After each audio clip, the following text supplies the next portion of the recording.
The Highwaymen is a pretty interesting film. This was released in 2019.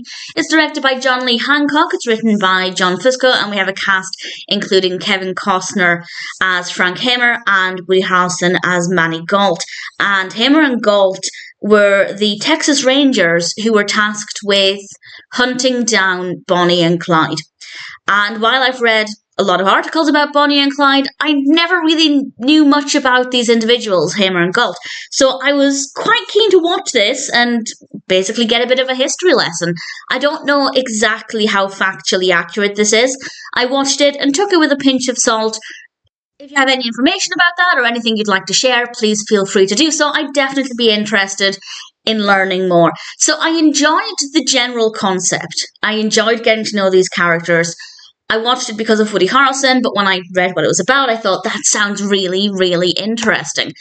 And I'd say for the most part, it's interesting, but I do think it's quite slow in places. It was very slow to begin with, and then I don't think there's kind of any one scene or couple of scenes that I think should be removed, but there are just certain points when it did feel like it was much slower than I would have liked it to have been. But nevertheless, I enjoyed it well enough, and I was keen to see how things would unfold because, as I said, I had a relatively basic knowledge of Bonnie and Clyde and how things were carried out, but I really didn't know too much about this side of it, and it was quite fascinating. So as a story, definitely quite interesting, generally well executed, not the best pacing.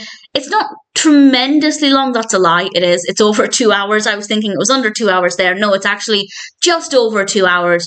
But honestly, had it been even an hour 50, I would have thought that's not a bad length for this kind of film. And for me, anything over an hour and 20, I consider to be quite a long film, maybe an hour and 30. So it is a long film, but I don't think it's completely too long. It could be a little shorter, could be a little neater, but it's not horrendously long. As I said, the pacing's not amazing throughout, but the good bits are very, very good, so I can make peace with that. The performances are really great. Obviously, I don't know how true to reality the characters are being portrayed, but I'm going to assume that they're quite close with a good likeness. Definitely, the scenes that are action-packed are action-packed. The scenes that are slower are maybe a little bit too slow, but in general, I don't mind it. The performances are great. The historical aspect, really thoroughly enjoyed it. Definitely felt very atmospheric. This is in the 1930s, by the way, if you're not aware of when Bonnie and Clyde were at large. And I have to say, all things considered, I rather enjoyed it. The things I've mentioned that are issues, mostly the pacing, a few scenes that are quite slow, are not that bad. I say that the pacing's not great, but it's not actually horrendous. The performances are very good, the characters are very interesting, and while I'm taking it with a pinch of salt, I still learned quite a lot. So all things considered, if you're interested in this side of the story of Bonnie and Clyde, or if you've never heard of Bonnie and Clyde, or you don't really know anything beyond their names, I'd say The Highwaymen is probably worth watching. Definitely an interesting story, and for the most part, I'd say it's a pretty strong film.